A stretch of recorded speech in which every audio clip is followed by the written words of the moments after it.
I feel a little as if I'd been sick this whole week. Everything seemed unreal around me. I don't know how many times I told myself again and again our Chicago-New York story. From your first kiss in the airport to your last smile at the corner of the street. I know all of this story by heart, every smile and look and kiss and word, and I am never tired of brooding on it for hours and hours.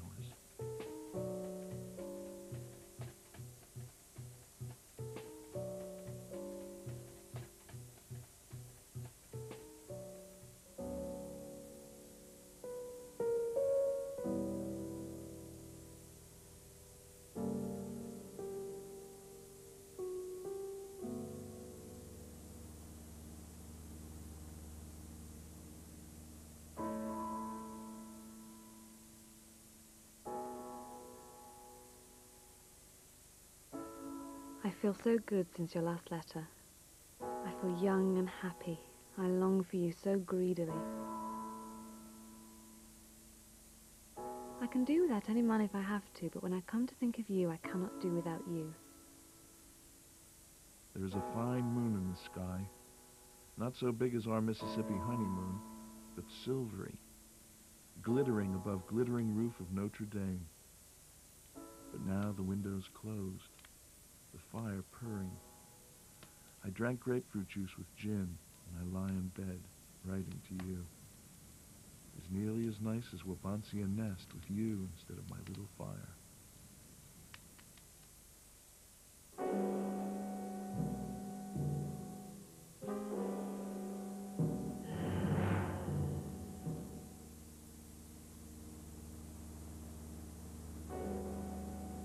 To occupant, 6228 Forest Avenue, Gary, Indiana, USA. Dear occupant, I flied for 4 hours already.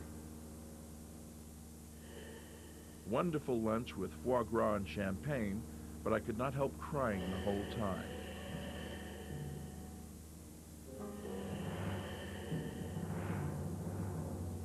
It seems all the tears I did not shed during the year just had to flow away.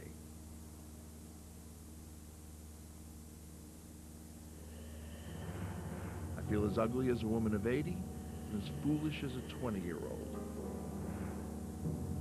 I guess you were too young at 20 to be really as foolish as when you reach 40.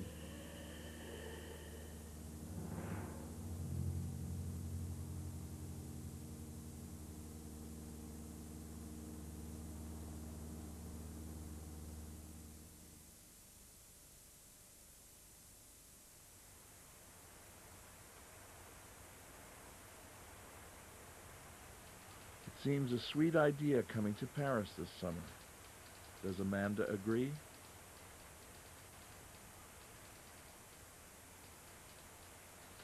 It is a terrible winter. It already was while you were telling me about the sunny beach and the warm Indian summer. The whole month was awfully cold. We got snow, and now something of the awful fog covering London. It's misty and dark, and rather sad in Paris.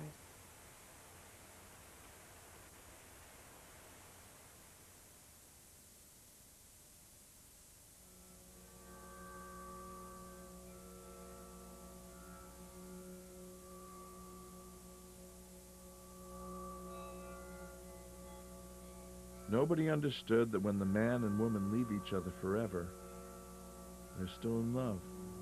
And maybe this love will never die. But it just could not go on. When I think of the past with a clear head, I see again I could never have lived in the States. And I don't believe you could live for keeps in Paris. And this coming and going affair could not make us happy.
Give to me your money!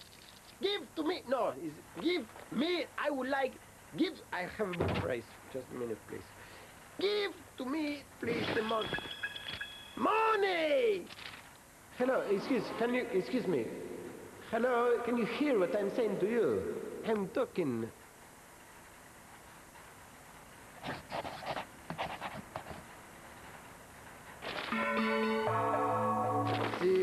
See, I do is make I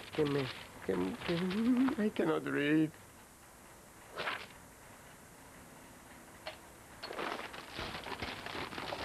Sí, el bolígrafo no es que the pen is not this.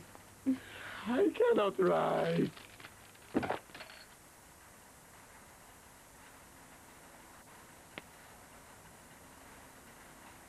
Very good. Okay, bueno. Give me the money. Money. Money.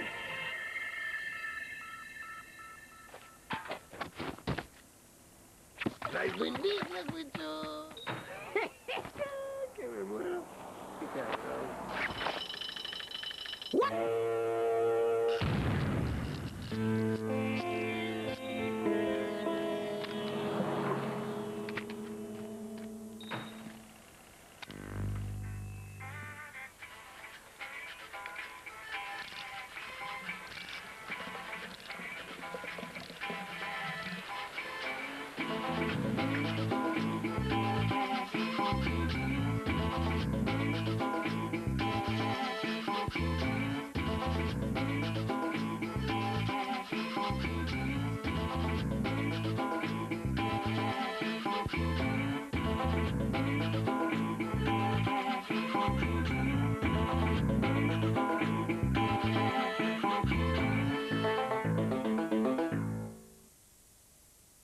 The pace of this race has given me such a buzz I'm like a speeding bee.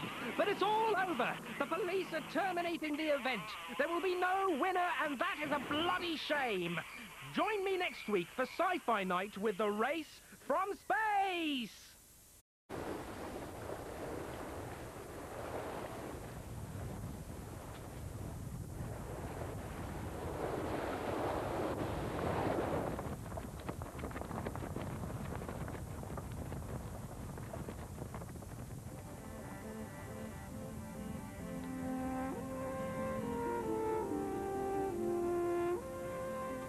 One day, if you're lucky, you may find yourself sailing on a ship that takes you from one beautiful Greek island to another.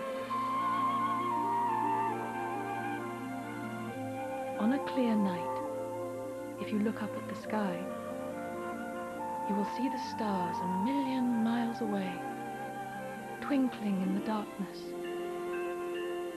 And amongst them, if you know where to look, you will see two constellations.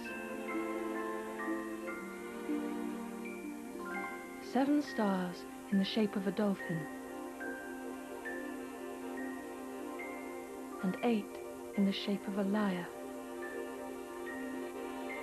Long ago, so legend has it, the god Apollo set them there in memory of Orion, the hero of this story. He was a young musician who lived in Corinth, one of the great cities of ancient Greece.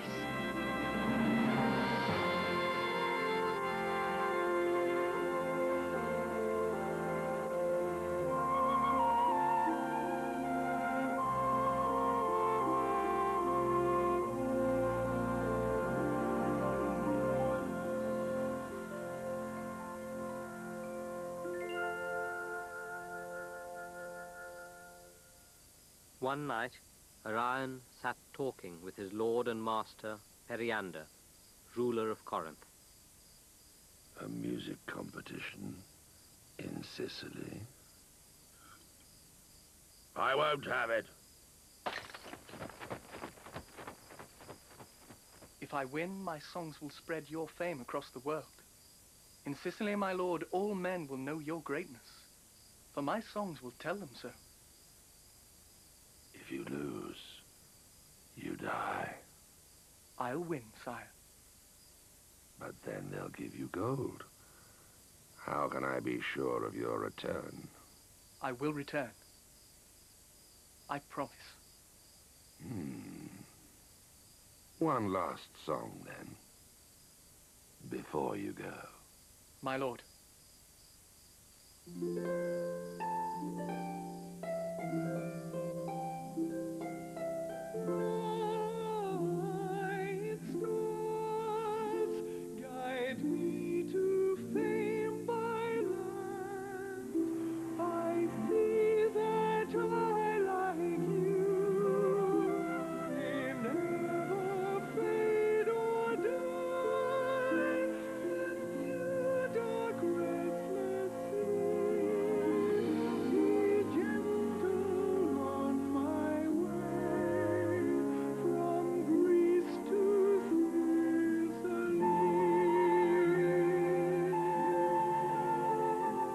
Orion sailed away, and Periander watched his ship disappear into the night.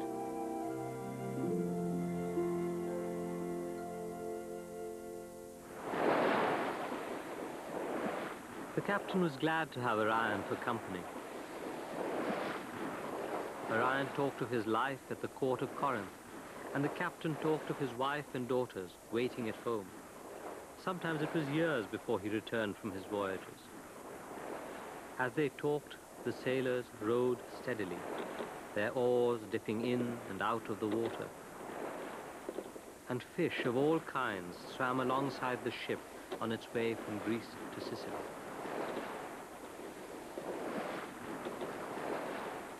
"Orion, let's hear you sing," called one of the sailors. So Orion took up his lyre and sang.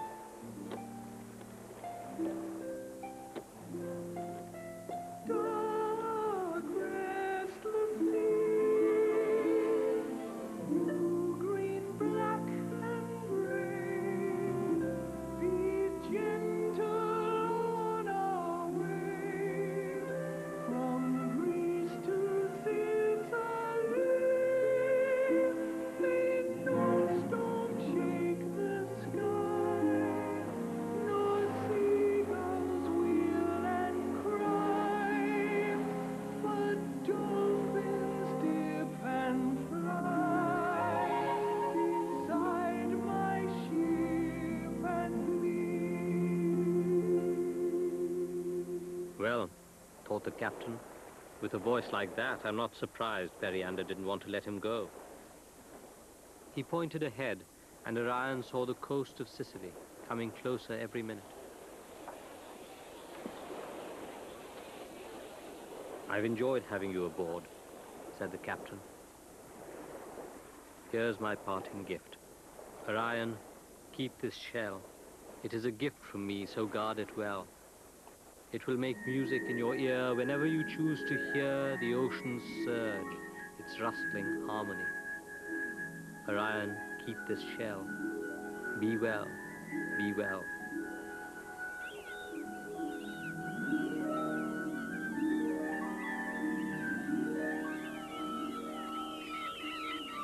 Crowds thronged the harbor to see the ship arrive.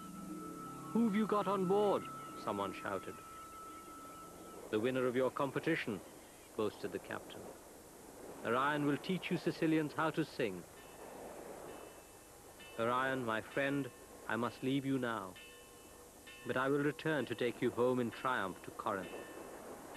I'll hear you sing when I have leisure from my trade, but now it's business before pleasure, I'm afraid."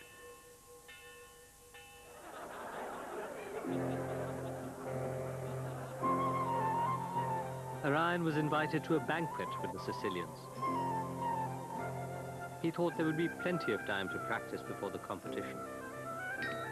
But there was no practicing.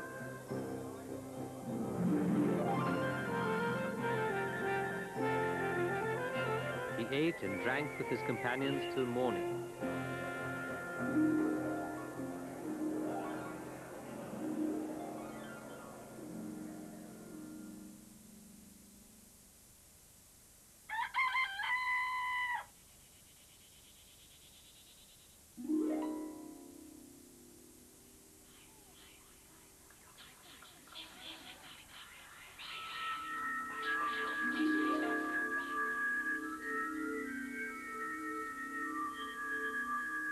When at last he stood up to sing, no sound came out.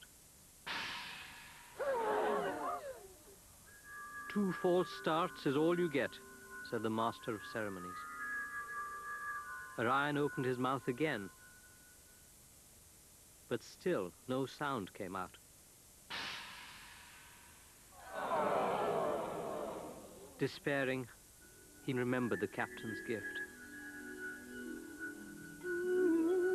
As he heard once again the surge of the sea, he began to sing.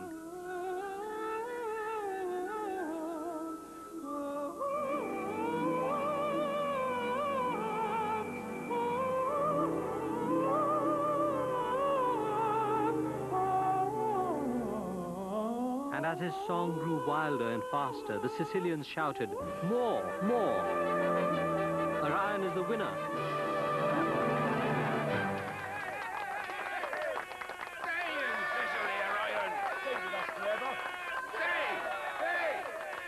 Orion accepted his prize of gold, but he would not stay. He remembered his promise to Periander.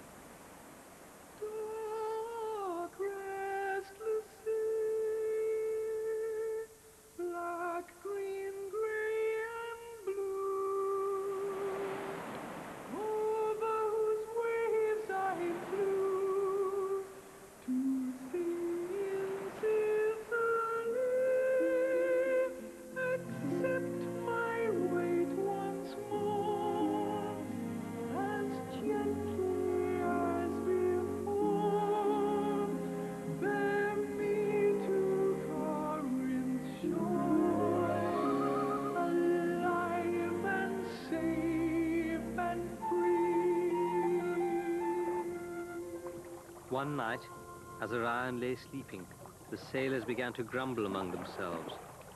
Look at that gold, and all for a song, just for a song, a single song, more than we earn our whole lives long. We brought him across the sea, we should share his fortune equally. At first, the captain stood against them, but the sailors threatened him. We'll have that gold, or you die. Think of your wife and daughters. I cannot see my family harmed, thought the captain. And he forgot his friendship for the young singer.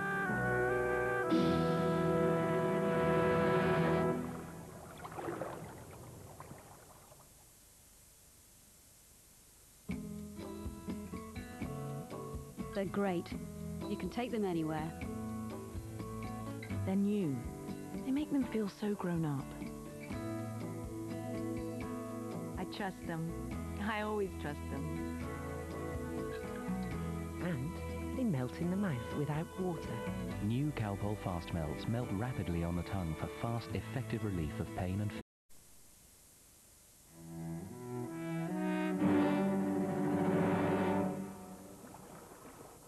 Orion, you must die, said the captain. Oh, Captain, spare my life. I'll give you all my gold. No. If you reach Corinth, you'll tell Periander, and that would be the end of us. Throw him overboard, cried the sailors. Let me sing one last song before I die. Sing it then, to the sea and the sky, for no one else will listen. I do not wish to die, I fear to die, to sink in the reflection of the sky. At such a fearful death, to be our own, to merge with shell and coral, slime and stone. By tentacles caressed, by green fronds curled, to drown myself in such a silent world. A world so beautiful, grey olive trees, green laurel bushes, tempest-troubled seas. I shall not see you, all the clouds at night, all the golden stars, or sunset's golden light. Once more, go higher,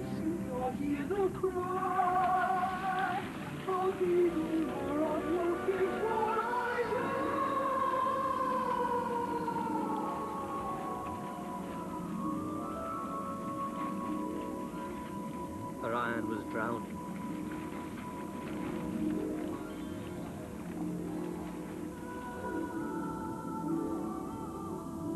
And then he was buoyed up, danced and played with on a dolphin's back.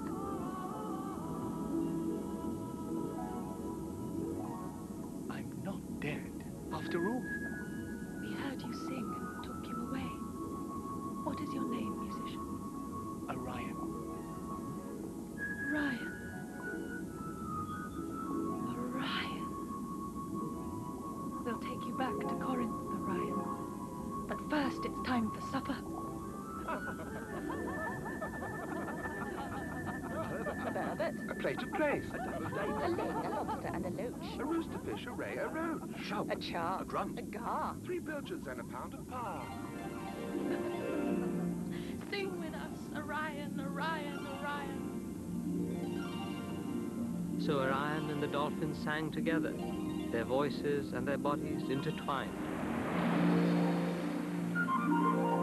In air and water both, our voices part and blend. And I who never sought a friend have found one in the end. In air and water both, our voices part and blend. And I who never sought a friend have found one in the end.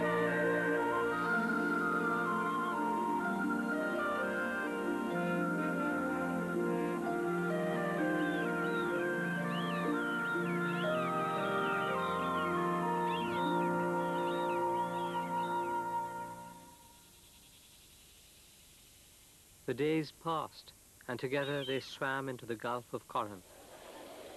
Fisherfolk crowded around to point and stare. "It's Orion riding on a dolphin," yelled one. "Tell Periander." Now, dolphin, you must go. My part is here above, and yours below. I where the winds, you where the waters flow. It must be so. It must be so. No, Orion, not so, not so. With you I would remain, for if we part, we'll never meet again. Orion! Orion! Orion! Orion! Orion left the dolphin, and at that moment Periander came to greet him. So, you won the competition. I did, my lord. Where is your prize? And why are you not with the captain? My lord, on the way home, the sailors stole the gold and threw me overboard. That's absurd. The captain is a man of honor. You're lying. The dolphin can tell you what happened, sire. She saved my life. We spoke. You spoke? To a fish? Tell it to speak now, so that I may hear dolphin language for myself. Speak, dolphin. Speak. I, Periander, ruler of Corinth, command you to speak. But the dolphin could only speak to those she loved and trusted.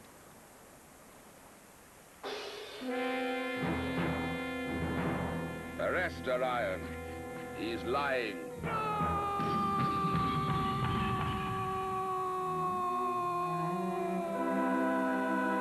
"What about the dolphin, my lord?" asked a fisherman. The dolphin? Ha! Do what you like with it. So the fisherfolk caged her in a small pool. They poked and prodded her and made people pay to see her jump the dead fish.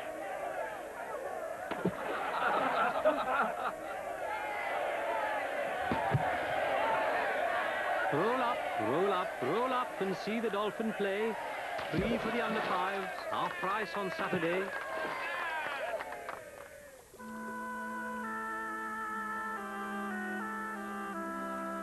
It wasn't long before a guard came to tell Orion that the dolphin was dead.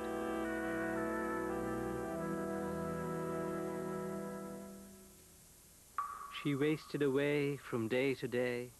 "Orion, Orion," she seemed to say, all day long, a high, pathetic song.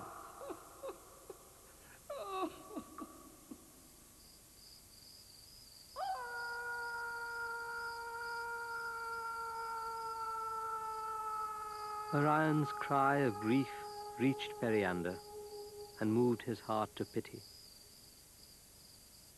He hurried to the cell. Forgive me, Orion. I should not have kept you apart. I will build a tomb for your dolphin, and you shall go free.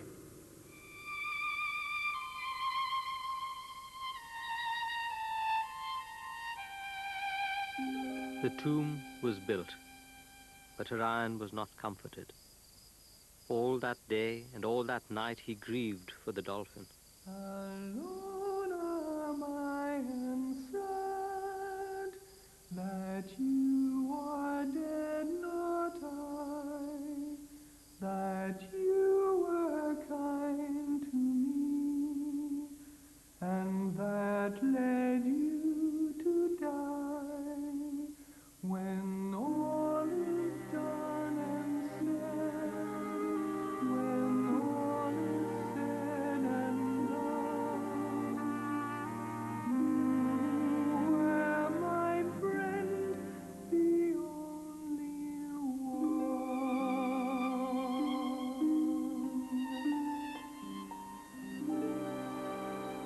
one. As Orion lay beside the tomb, grieving, the ship that had carried him to Sicily returned from its travel.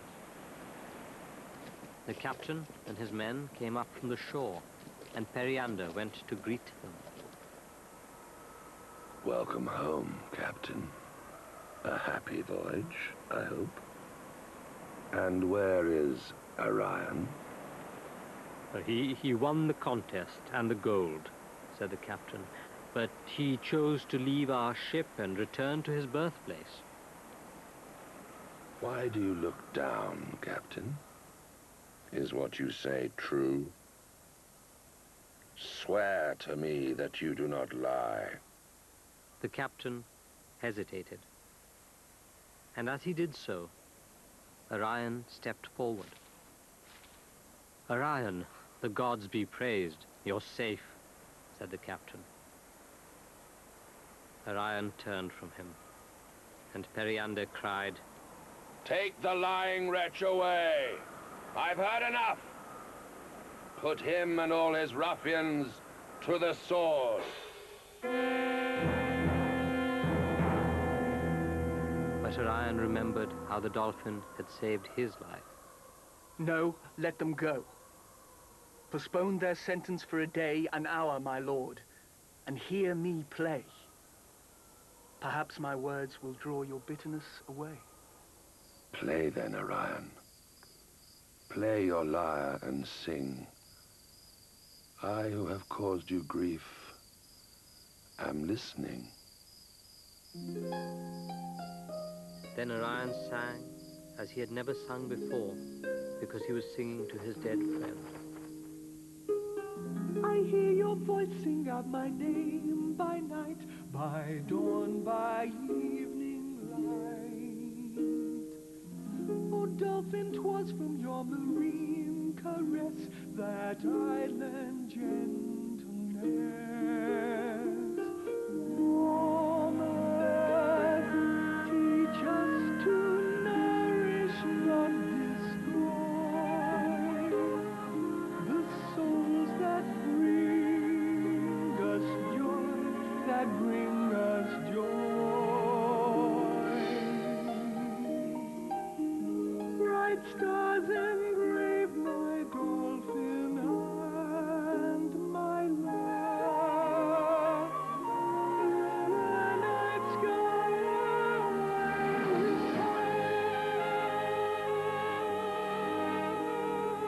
And the god Apollo heard Orion's prayer and granted his wish.